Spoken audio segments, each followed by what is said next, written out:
Suite à la publication hier dans plusieurs journaux de la place d'un document intitulé « Note du Fonds monétaire international sur les raisons du changement de gouvernement au Mali », nous avons joint le représentant résident du FMI au Mali, Antoine Opdebeke, n'a pas souhaité faire de commentaires. Par contre, nous avons reçu aujourd'hui la réaction du gouvernement qui vient de publier un communiqué sur ce plateau avec moi. Ndeye Sissoko, Ndeye, bonsoir.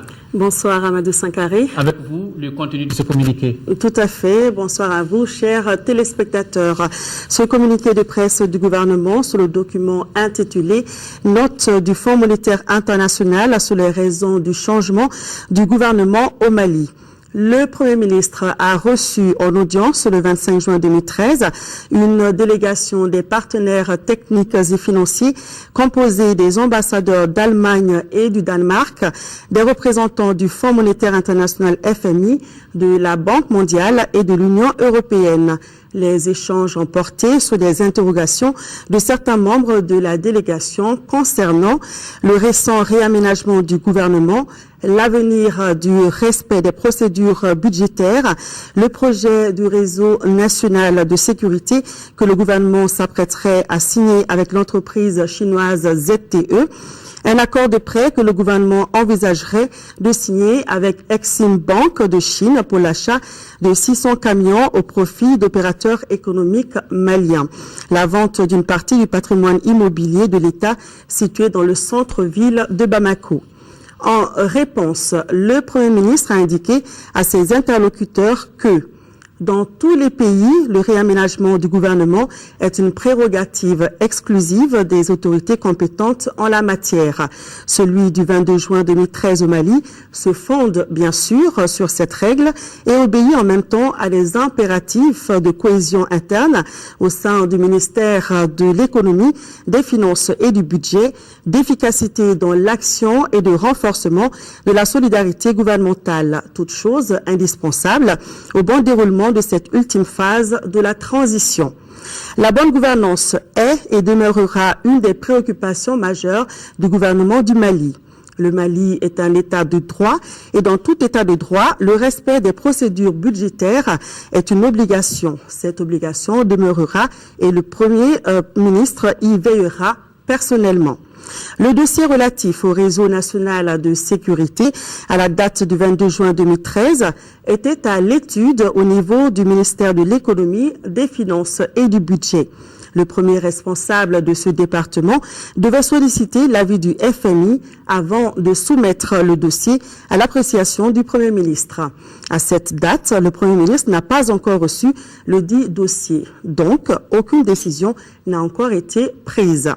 En ce qui concerne le prêt relatif à l'achat de camions que l'État malien, conformément à sa politique de désengagement de certaines activités, adopté à la suite d'un accord conclu dans les années 1980 avec le FMI, ne saurait s'engager dans l'achat de véhicules de transport.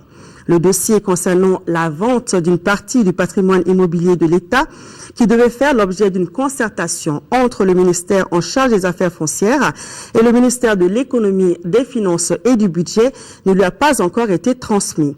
Aucun projet de vente de ce patrimoine n'existe au niveau du gouvernement. Le Premier ministre a rappelé que le gouvernement de transition connaît sa mission et l'exécute dans l'intérêt du peuple malien. Il a dit comprendre les préoccupations des partenaires techniques et financiers suite au changement à la tête du ministère des Finances. Toutefois, il les a rassurés que le gouvernement respectera tous ses engagements. C'est donc avec une certaine surprise qu'il a pris connaissance du contenu d'un document non signé et non daté intitulé « Note sur les raisons du changement du gouvernement au Mali », largement diffusé sur les sites web, les réseaux sociaux et dans les journaux. Cette note, en plus des questions évoquées par la délégation des PTF avec le Premier ministre, aborde les points ci-après. L'achat de quelques 60 véhicules pour la présidence et le cabinet du Premier ministre. Un contrat d'un montant de 4,4 milliards de francs CFA conclu avec la société chinoise Sheshek pour réhabiliter le palais présidentiel à Koulouba. S'agissant de l'achat des véhicules, cette opération a été réalisée par la procédure d'entente directe conformément aux dispositions du Code des marchés publics. L'acquisition des 10 véhicules répond à des priorités.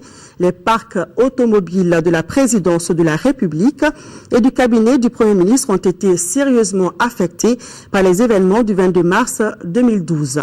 La commission Dialogue et Réconciliation, créée dans le cadre du traitement du volet politique de la crise, devait être dotée urgemment, entre autres, en moyens de déplacement pour lui permettre d'accomplir sa mission.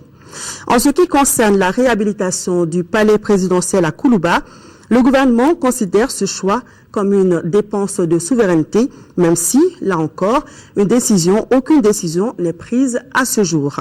Le gouvernement porte à l'attention de l'opinion nationale et internationale que suite à la diffusion de cette note, le ministre des Finances a reçu en audience le mercredi 26 juin 2013 à 16h le représentant résident du FMI à la demande de ce dernier en présence du ministre de l'Économie et de l'Action humanitaire. Les échanges au cours de cette rencontre ont porté sur le programme économique et financier conclu avec le FMI depuis le début de la crise de 2012, les perspectives à court et moyen terme, ainsi que sur la note interne du FMI qui s'est retrouvée dans la presse.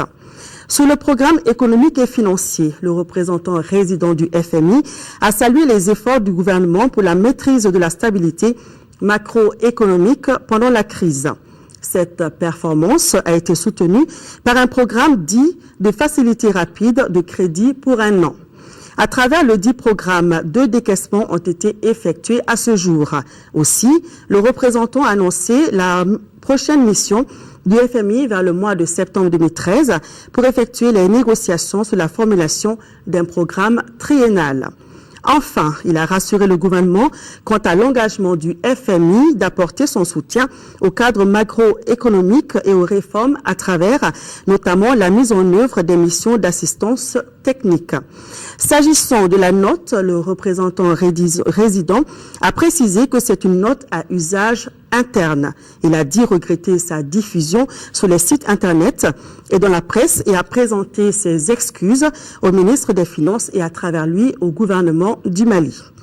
Le ministre des Finances, tout en prenant acte de ses excuses, a assuré le représentant résident que sa détermination est celle du gouvernement à exécuter le programme économique et financier et aussi les engagements du gouvernement contenus dans la feuille de route pour la transition. Il a souligné que la politique budgétaire sera poursuivie avec un accent réaffirmé sur la qualité de la gouvernance économique et financière dans le but d'une bonne gestion des ressources publiques, singulièrement une maîtrise des dépenses. En conclusion, le représentant résident du FMI s'est engagé à rendre compte à la direction du FMI de ses échanges avec les 2 ministres. Le gouvernement du Mali, tout en déplorant la situation créée par la diffusion de cette note, rassure que cela ne détériore pas ses relations avec le FMI, dont notre pays est membre. Il tient à souligner que les relations entre le Mali et le FMI sont des relations d'État à organisation internationale. Voilà ce qu'il fallait retenir de ce communiqué de presse du gouvernement sur le document intitulé « Note du Fonds monétaire international sur les raisons du changement du gouvernement au Mali ». Amadou Sankari.